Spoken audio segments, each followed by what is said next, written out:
Last month, Steve Bannon, who was the senior advisor to President Donald Trump, refused to appear before Congress investigating what took place on January 6th. This is what Congressman Benny Thompson, co-chair of the committee, said on October 19, 2021.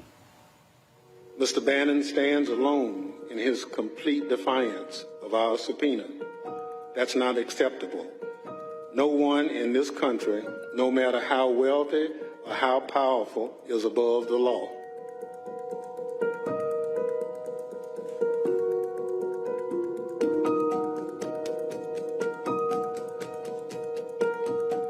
Our goal is simple. We want Mr. Bannon to answer our questions. We want him to turn over whatever records he possesses that are relevant to the Select Committee's investigation.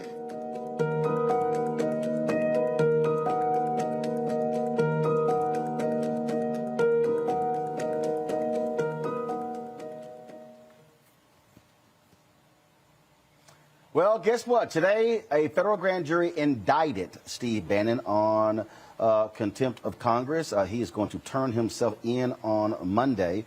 This is the statement that was released by the Department of Justice. He was charged with 2 counts of contempt of Congress. This, of course, is important because you have had these Republicans who have shown, yes, contempt for Congress. Now, of course, they yelled, kicked, and screamed when Democrats did these things. So Bannon, 67, this is what the press release says, is charged with 1 contempt count for involving his refusal to appear for a deposition and another involving his refusal to produce documents despite a subpoena from the House Select Committee to investigate the January 6th attack on the U.S. Capitol. Quote, since my first day in office, I have promised Justice Department employees that together we would show the American people by word and deed that the department adheres to the rule of law, follows the facts in the law, and pursues equal justice under the law, said Attorney General Merrick Garland. Today's charges reflect the department's steadfast commitment to these principles. Here's the whole deal here, Kelly. Steve Bannon, of course, got a pardon from Donald Trump for being involved in that illegal fundraising scheme. He was able to get his get out of jail free card. This is what to me, when he turns himself in, this is what should happen. No bail granted. Throw his behind in jail. As Democrats are going to have to show these Republicans that if you want to continue to defy the American people, if you want to defy Congress, then you're going to suffer. Remember, Donald Trump refused to turn over his tax records to Congress and fought this thing all the way to the Supreme Court. And the Supreme Court simply disagreed with that. And then what happened? He still is filing lawsuits. At some point, and this is what people also elected these Democrats to hold these Republicans accountable. Finally, Merrick Garland has done that, at least with Steve Bannon. And I'm just waiting for the rest of those who have been subpoenaed to go through the same process if they do not comply. This is the perfect moment, albeit a little late, for the Democrats to show the muscle that they have. We elected them to have this muscle, and they have not been flexing it in the time that they have been in their respective offices. And for the life of me, I can't necessarily understand why. Maybe it's because the Republican Party is so strict and linear that they feel like they have to be the nice party or the open party, what have you. But even big parties such as the Democratic Party needs rules. They need to enforce the rules. That's what they were elected to do.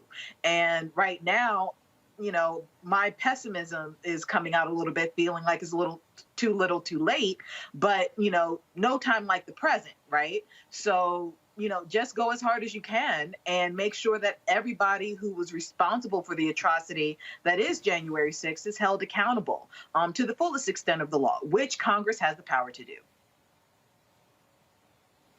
Faraji, the arrogance of Republicans yelling rule of law, is clear. And again, for the actions here, you have former Chief of Staff Mark Meadows, who has refused.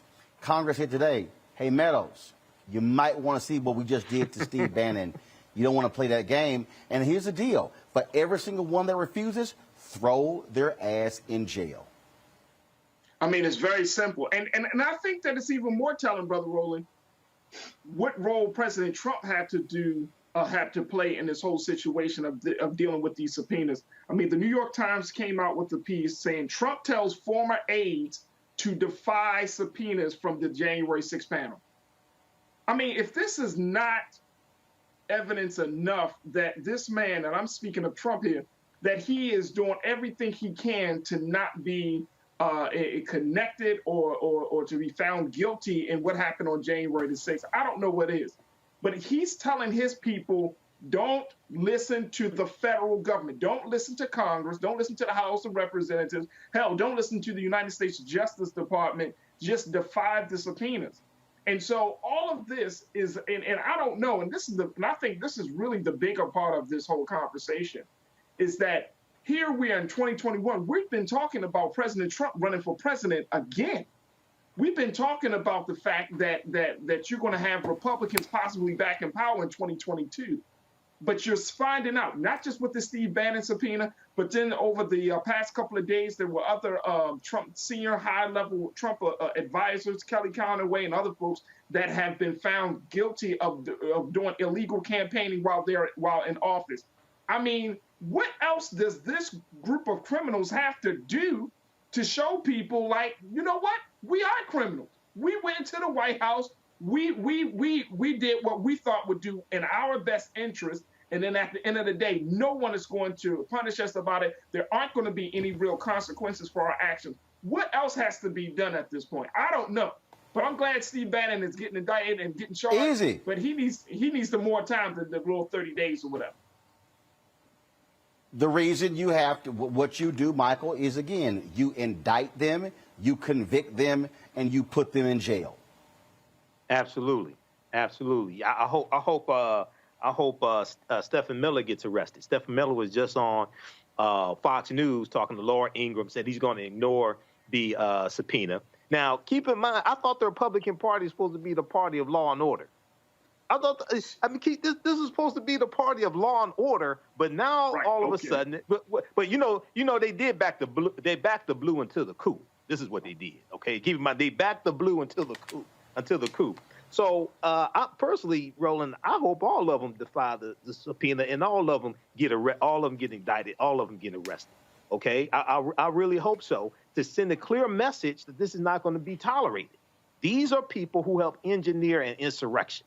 Okay, the full weight of the Department of Justice needs to come down on their behinds, and they need to film it. This is must-see TV. I'm serious. This is must-see TV. They need to film this and send a clear message. This is what's going to happen to you. Because I remember when Republicans went after Eric Holder, okay, and subpoena Eric Holder, Attorney General. I remember all this, and you know, this is just a bunch of hypocrisy from a lot of Republicans that help engineer this insurrection. But I hope the full weight of the Department of Justice falls on them. Absolutely. And folks, here's the deal. Look, you got to understand, this dude has a hugely popular podcast. Before the announcement of his indictment came out, this is what he said. Go to my iPad. He said, suck on this. Steve Bannon tells audience, we're taking over all the elections. Go to my iPad. This is what he actually said. Okay? This is what he said. Okay, y'all need to understand what's going on here. There's a clearly defined strategy these guys have. This is what he said in here. He said, we're not complaining about it anymore. Remember, there are no whining and no tears in the war room. We're taking action, and that action is we're taking over school boards. We're taking over the Republican Party through the precinct committee strategy. We're taking over all the elections. These people are thugs, folks. They want to put Trump back in, and how you deal with thugs, you treat them like gangsters, look like just like lawyers and prosecutors use RICO strategy. You put them in jail. That's what you do, and so that's what needs to happen there. Folks, back to our Roland Martin Unfiltered video in just one moment. Betty is saving big holiday shopping at Amazon, so now she's free to become Bear Hug Betty. Settle in, kids. You'll be there a while. Ooh, where you going? Time to be smart. Roland Martin's doing this every day. Oh, no punches! Thank you, Roland Martin, for always giving voice to the issues. Look for Roland Martin in the whirlwind, to quote Marcus Garvey again. The video looks phenomenal, so I'm really excited to see it on my big screen. Support this man, Black Media. He makes sure that our stories are told. See, this difference between Black Star Network and Black-owned media and something like CNN. I got to defer to the brilliance of Dr. Carr and to the brilliance of the Black Star Network. I am Roland with Roland all the way. Honored to be on a show that you own. A black man owns the show. Folks, Black Star Network is here. I'm real revolutionary right now. Roland was amazing on there. Stay black. I love y'all. I can't commend you enough about this platform that you've created for us to be able to share who we are, what we're doing in the world, and the impact that we're having. Let's be smart. Bring your eyeballs home. You can't be Black-owned media and be scared. You dig?